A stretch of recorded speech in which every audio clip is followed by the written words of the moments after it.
रहीम अस्सलाम वालेकुम नाजरीन, आप यूट्यूब चैनल देख रहे हैं। मैं इमरान खान हूँ। अब तक की जो लेटेस्ट इतलात है मैं आपके साथ शेयर कर देता हूँ। एक तो इंडिया में बदतरीन बारिशें हो रही हैं और 4 तारीख तक, यानी आज 1 सितंबर है, अभी 1 तारीख, 2 तारीख, 3 तारीख और 4 तारीख तक भारत में शदीद बारिशों की पेशनगोई है और लगातार बारिश हो रही है। हिमाचल के इलाकों में, मनाली के इलाकों में, चंडीगढ़ के इलाकों में, ये दीगर जो एरियाज हैं इससे मुल्का और कश्मीर में, जहाँ शदीद बारिशें हो रही हैं और इन बारिशों का पानी आएगा रावी में, चनाब में और सतलुज में। 2 ऐसे डैम्स हैं भारत के जिनके दरवाजे पूरी तरह भारत ने खोल दिए हैं, यानी पानी बगैर किसी रुकावट के आएगा। इसमें एक भारत का भाखरा डैम है। ये जो भाखरा डैम है ये बहुत बुलंदी पे है, इसकी जो हाइट है वो 741 फुट है। ये शायद भारत का सबसे बुलंद डैम यही है। तो यहाँ से पानी बहुत फ्लो के साथ बहुत तेज़ी से पाकिस्तान की तरफ आएगा और ये पानी दाखिल होगा दरियाए सतलुज में। और इसके अलावा जो नंगल डैम है वहाँ से भी दरवाजे खुले हैं और पानी वहाँ से भी बगैर किसी रुकावट के पाकिस्तान में दाखिल हो रहा है।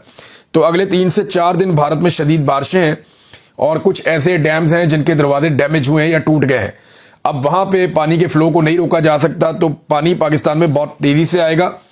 फिर पाकिस्तान की हुकूमत या ब्यूरोक्रेसी बाद में ये कहते हैं, बहाने बनाते हैं कि हमें पता नहीं था, तो हम वक्त से पहले आगाह कर रहे हैं। और ये सोशल मीडिया की कामयाबी है, डिजिटल मीडिया की मेहरबानी है कि उन्होंने भारत से आने वाली एक एक रिपोर्ट पाकिस्तान में पहले आगाह किया। क्योंकि देखें, सोशल मीडिया का दौर है, भारत के अंदर भी लोग सोशल मीडिया इस्तेमाल करते हैं। वो वहाँ से वीडियोस बनाते हैं, बताते हैं यहाँ पे तो ज्ञानी आ गई, हम इस इलाके में मौजूद हैं, इस जगह पे मौजूद हैं, और वहाँ से हमारे लोग देखते हैं और वो फिर सोशल मीडिया पे आगाह करते हैं कि ये पानी का रैला आ रहा है। अब गूगल के ऊपर मैप अवेलेबल है कि ये रैला किस तरफ आना है, सबको आइडिया हो जाता है। और वो जो पानी पाकिस्तान में दाखिल होता है तो उससे पहले डिजिटल मीडिया इन्फॉर्म करता है, क्योंकि पाकिस्तान की हुकूमत और पाकिस्तान के जो इदारे हैं ये तो ऐसा लगता है डिनाइल में है और ये तो ये मानने के लिए तैयार नहीं थे पहले कि कोई बड़ा फ्लड आया या कोई नुकसान हो रहा है।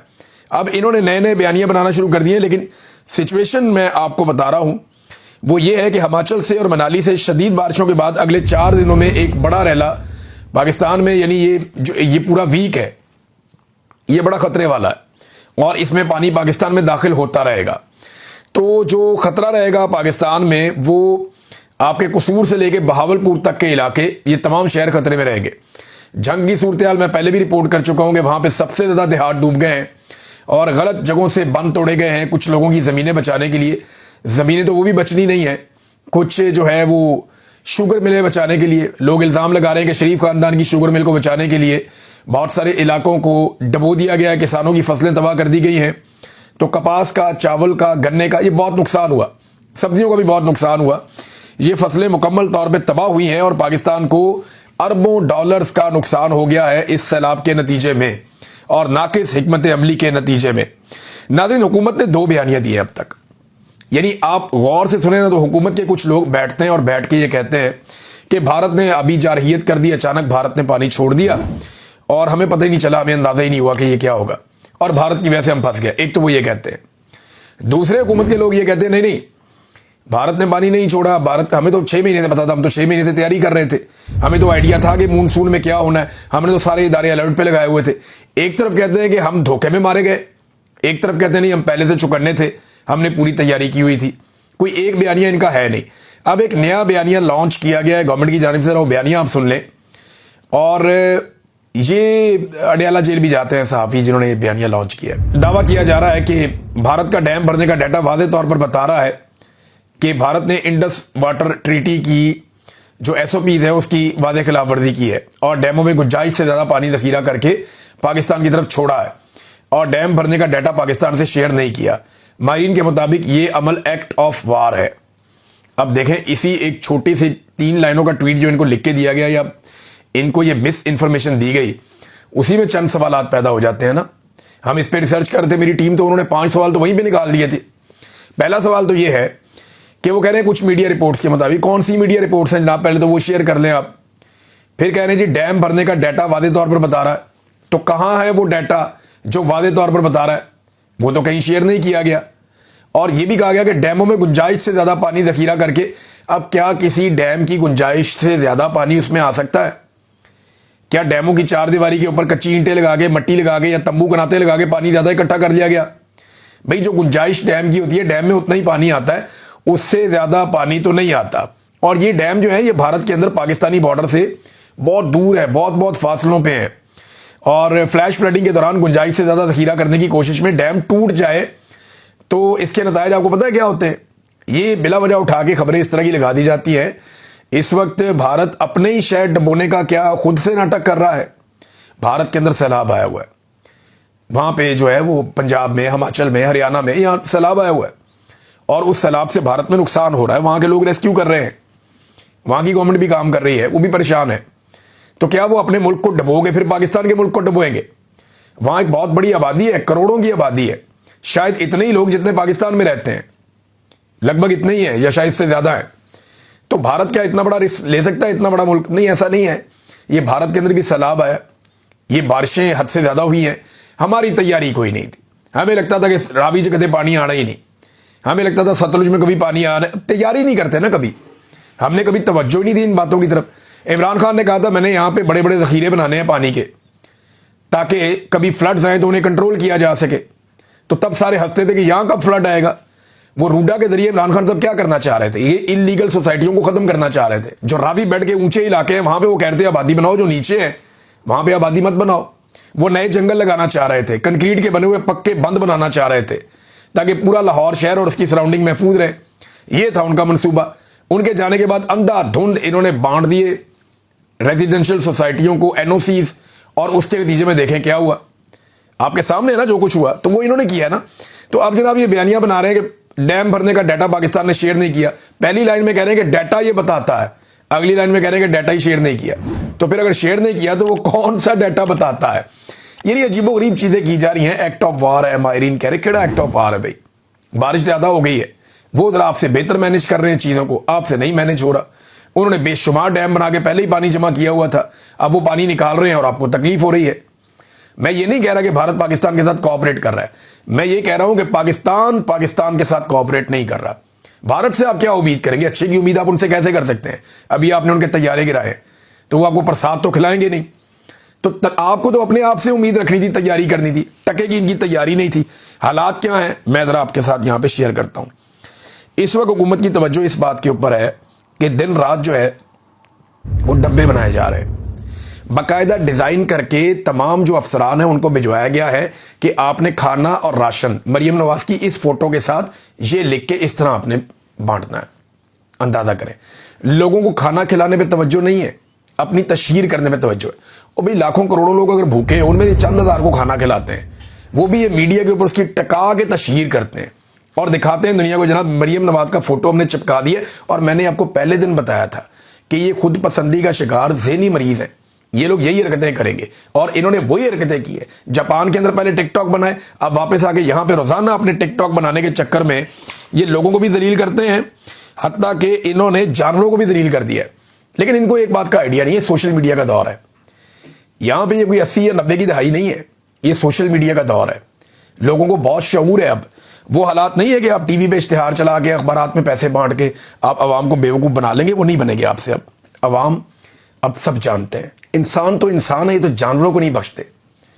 अब यहाँ पे एक वीडियो चलाई गई, फिर मैंने वहाँ पे जो लोकल हमारे जर्नलिस्ट हैं, जो दोस्त हैं, उनसे रब्ता हुआ, तो उन्होंने मुझे वो बात बताई कि मैं हैरान हो गया कि इन्होंने तो बेज़बान जानवरों को भी नहीं बख्शा। ये जो मरीम नवाज की वीडियो आई है ना, जिसमें वो एक बेड़ी के अंदर वो बहुत सारी भैंसों को इकट्ठा बंद किया हुआ है, जानवरों को, और उन्हें जो है मरीम नवाज अचानक जाती है, जाके वहाँ पे कहती हैं, टिकटॉक बनता है कि सारे जानवर ले आए आप बचा के, मुझे इस बात की बड़ी खुशी है, इन जानवरों का मैंने चारा भी रखा हुआ है, आए इन्हें खिलाइए, मुझे बड़ी खुशी हो रही है। ये टिकटॉक एक बनाया गया। ये जानवर ना पिछले 7-8 घंटों से, मुझे उस बंदे ने बताया, उसने कहा जी इसी बेड़ी के अंदर बेचारे बंद हैं। ये बाकायदा जानवर इकट्ठे किए गए और पुलिस ने डंडे मार के इकट्ठे किए, फिर ये जानवर भरे गए इस बेड़ी के अंदर, फिर ये बेचारे भूखे प्यासे जानवर सारा दिन इस बेड़ी के अंदर मौजूद रहे जब तक मरीम नवाज पहुंच नहीं गई। बेड़ी के अंदर जानवरों को पहले से भरा गया, भर के वहां पे उन्हें खड़ा कर दिया गया। वो बेचारे तपती धूप के अंदर, पानी के अंदर से, आपको पता है कैसी हबस उठता है आजकल के मौसम में, वहां पे जनाब अंदर फिर आते रहे कि जैसे ही मरीम नवाज साहबा के आने का टाइम होगा, आपने वहां से बेड़ी को यूं करके लेकर आना है, यहां से मरीम नवाज निकलेंगी और एंड टाइम पे इत्तफाकन आपका आमना सामना हो जाएगा। वो अचानक कहेंगी सारे जानवर बचा के ले आए, मुझे इस बात की बड़ी खुशी है। जानवर बेजुबान है बेचारे, वो तो आपको नहीं बता सकते कि उनके साथ आपने क्या किया है। इन जानवरों की जबान होती ना तो ये गंदी गालियां देते और ये बताते कि तुम्हारे टिकटॉक के चक्कर में हम पिछले 8 घंटे से धूप के अंदर भूखे प्यासे जलील हो रहे हैं। तो जानवरों को भी नहीं बख्शा इन्होंने अपने टिकटॉक्स के चक्कर में। अब एक और खबर आई, ये जरा देखें आप, इनके काम चेक करें आप। टिकटॉकर, ये सारी टिकटॉकर इकट्ठे हो गए, ब्यूरोक्रेसी वो भी इसी काम पे लग गई है। ये हाफिजाबाद का एक शख्स है, वो ये बता रहा है और कुरान पाक सामने रखा हुआ है, कुरान पाक सामने रख के वो हल्फन बता रहा है कि मेरे साथ हुआ क्या है। वो कहते हैं जी आजम नजीर तारड़ और सारा अफजल तारड़ ये सैलाब ददगान के कैंप के दौरे के बाद सरकारी अमले ने भैंसों का चारा और वंडा दुकानदार को वापस कर दिया। यानी ये दुकानदारों से चारा और वंडा लेकर आए। जब ये 2 वजीर वहां पे पहुंचे, हुकूमत के नुमाइंदगान, तो उनके सामने थोड़ी सी भैंसों और जानवरों को चारा डाला गया, बांटा गया, बताया गया देखें जी काम हो रहा है। और उसके बाद वो बताता है कि वो वंडा और चारा उठा के दुकानदार को वापस कर दिया गया। ये इनकी हरकतें। अब इस शख्स ने इस वीडियो बनाई और वायरल हो गई। इस पर आजम नजीर तारड़ और सारा अफजल ने बजाय इसके कि कोई इसके ऊपर एक्शन लिया जाता, वो इसके ऊपर मुकदमा करवा रहे हैं। अब अंदाजा करें, वो बंदा कुरान पाक सामने रख के खुद तमाम हकीकत बता के हलफ ले रहा है कि जनाब ये आपको बेवकूफ़ बनाए। इसी तरह मरियम नवाज जहां पे जाती है वहां पे एक आर्जी सेटअप लगाया जाता है, बाद में हटा दिया जाता है। अब इन्होंने जाना था एक इलाके में, वहां जमात इस्लामी वालों के साथ फटा कर दिया कि जनाब यहाँ मरियम साहिबा बाद में आएंगी मुतवक्का तौर पर, तो तुसी चुको सारा कुछ इतों। वो जमात इस्लामी भी बेचारी एहतजाज करी कि यार सानू कम ते करन दो। वो अलखिदमत वाले अच्छा काम करते हैं, मैंने उनके साथ खुद काम किया हुआ है, उनके साथ मिलकर हमने सामान बांटा, वो मुझे अच्छी तरह याद है। हम सिंध में एक जगह पे काम कर रहे थे, तो हमने इकट्ठे काम किया हुआ है वहाँ पे, और बड़े पैमाने पे काम किया हुआ है एक साथ हमने जमात इस्लामी के साथ। ये उनकी तंजीम है अलखिदमत, बड़ा अच्छा काम किया उन्होंने। तो वो बेचारे काम कर रहे थे और उनके साथ भी इन्होंने ज्यादती की। वहाँ जाके इंतजामिया चली गई, वो मुशीर है वज़ीर आला, वो पहुँच जाके चुको जी सारा कुछ, मरियम नवाज का फोटो लगेगा हर चीज़ के ऊपर। तो ये ऐसा लगता है कि ज़हनी मरीज को इन्होंने जो है वो मुसल्लत कर दिया पाकिस्तान पे। और ये सिर्फ टिकटॉकर नहीं है, ये जाहिल भी हैं। ये ज़रा नाजरीन आप चेक करें, एक ऐसा ट्वीट कर दिया कि मैं तो हैरान ही हो गया। यानी ये किसी बंदे ने एक नाचता हुआ कोई इंसान दिखाया कि ये कोई नाच रहा है, और उसके बाद लिख दिया मरियम नवाज ने शरीकों की ये हालत कर दी है। तो उसके ऊपर जो है मरियम नवाज ने इमोजीज लगा दिए हंसने वाले, इंजॉय करने वाले। और पाकिस्तान में सैलाब आ गया, पंजाब डूब रहा है, 20 लाख से ज़्यादा लोग बेघर हो गए हैं, 1 करोड़ के लोग करीब जो है मुतासर होने वाले हैं। तमाम बड़े ज़िलों के अंदर हालत ख़राब है, सूबे के अंदर फसलें डूब गई हैं, जानवरों की लाशें पानी में से निकल रही हैं, दर्जनों अफराद अब तक यहाँ पे जाँ बहक हो चुके हैं। 2 महीने के अंदर अब तक 1000 के करीब पाकिस्तान की हलाकतें पहुँचने लगी हैं, जो पूरे पाकिस्तान में सैलाब से हुई हैं। और ये औरत उस सैलाब को लेकर एक 3rd क्लास आदमी के ट्वीट के ऊपर, नाचने वाला बंदा उसने पता नहीं कोई लगाया हुआ अजीबोगरीब, उसके ऊपर ये इमोजीज बना के इंजॉय कर रही है। यार ये इनकी मेंटेलिटी है। ये जाहिल लाकर पाकिस्तान की मिलिट्री एस्टेब्लिशमेंट ने पाकिस्तान पे मुसल्लत किए हैं, जो लोगों की लाशों का मजाक उड़ाते हैं। मुझे अच्छी तरह याद है, मुझे इस वाक़े से, इस ट्वीट से एक ही चीज़ याद आई, एक ही चीज़ याद आई कि जब शहीद अरशद शरीफ शहीद हुए थे ना, जिस दिन, उस दिन बाप बेटी ने केक काटा था। मैं वो वीडियो भूलता ही नहीं आज तक। 2 चीज़ें मैं कभी नहीं भूलूंगा। ये बाप बेटी वहाँ पे केक काट रहे थे जब पाकिस्तान का बेटा शहीद हुआ था, जिससे पूरा पाकिस्तान प्यार करता था। और जो ट्वीट किया, उसकी लाश को दिखा के उसकी मैयत का जो मजाक उड़ाया, मैं उसको कभी नहीं भूलूंगा, इन्हें भूलने भी नहीं दूंगा। ये बड़े सफाक लोग हैं। ये अवाम सैलाब में डूब रहे हैं और ये अपनी इंजॉयमेंट कर रहे हैं। ये वापस आके तालियां बजाते होंगे, एंजॉय करते होंगे, ये कैसा टिकटॉक बना है मैडम, ये चेक करें, वो चेक करें। जो ड्रामे इन्होंने कर छोड़े, सारा रेस्क्यू इनके चक्कर में पड़ा होता है, सारी ब्यूरोक्रेसी इनके चक्कर में पड़ी होती है कि जनाब हमने वो जाली सीएम को लेकर आना है, लिहाजा उसके टिकटॉक का बंदोबस्त करो, बाकी सारा काम छोड़ दो। अब इदारे भी ये बात जानते हैं कि इनके टिकटॉक ही है और कुछ भी नहीं है। उन्हें भी आइडिया है कि टिकटॉक इनका बनवाना है अच्छा सा, जब ये आए इनका अच्छा सा टिकटॉक बनवाओ, ये वापस जो है सामान चुक के वापस करो, ताला लगाओ।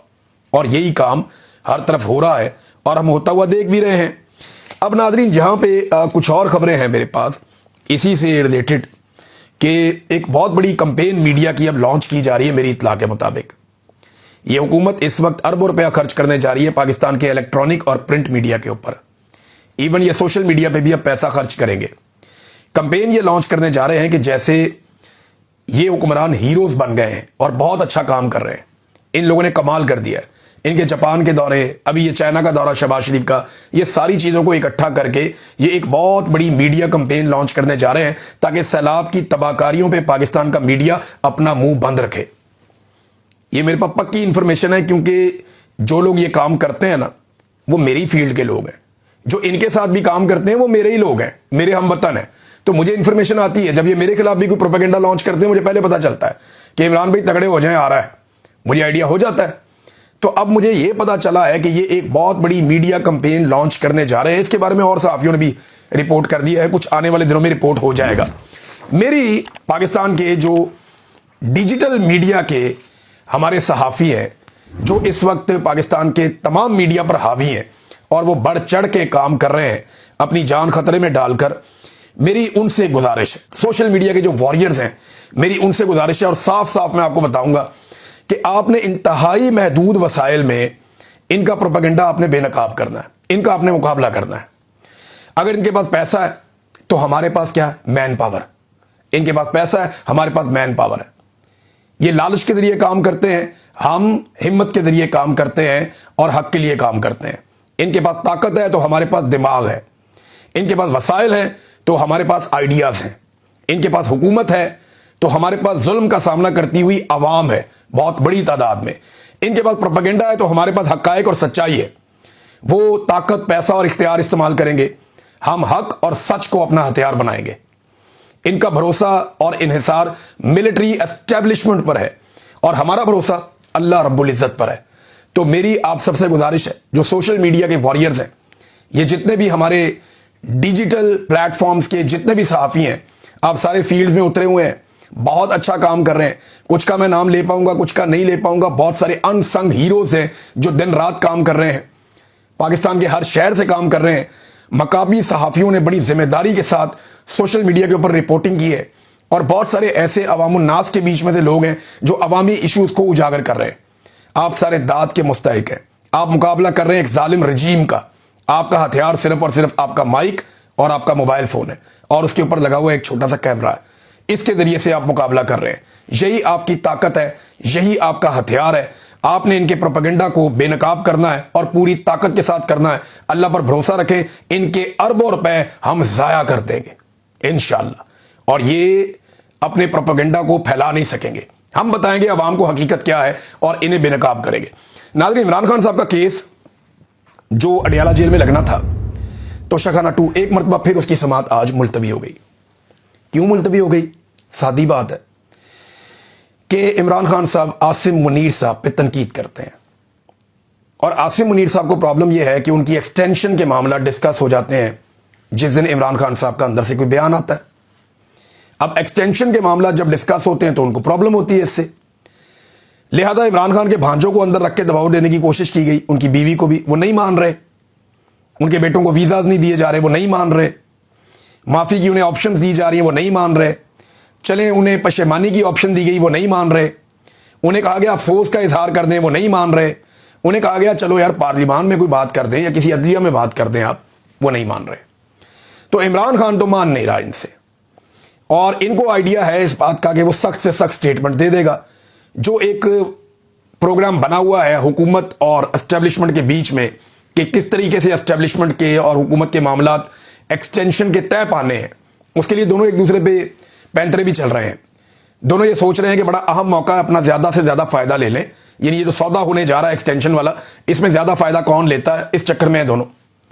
तो ये हमेशा होता है, ये पहली दफ़ा नहीं हो रहा। ये कोई अपने दिल पे ना ले ले, ये पाकिस्तान में हमेशा होता है, ये आइंदा भी होता रहेगा अगर इस सिलसिले को ना रोका गया तो इमरान खान साहब का केस इसलिए मुलतवी कर दिया गया, उसका सामना कोई नहीं कर सकता। पिछली मरतबा बताया था उनकी फैमिली ने कि इनकी इमरान खान साहब की आंख में प्रॉब्लम है, डॉक्टर तक उन्हें एक्सेस नहीं दी जा रही। ये वो आदमी है जिसने अपनी ज़िंदगी का एक बड़ा हिस्सा लोगों के इलाज के ऊपर लगाया था। शहबाज शरीफ ने एक दावा किया, नाज़रीन वीलॉग के आखिर में वो दावा आपके सामने रख देता हूँ कि मेरी हुकूमत में करप्शन का एक भी इल्ज़ाम नहीं लगा। तो यहाँ चंद चीज़ें हैं, ये हुकूमत बनी करप्शन से।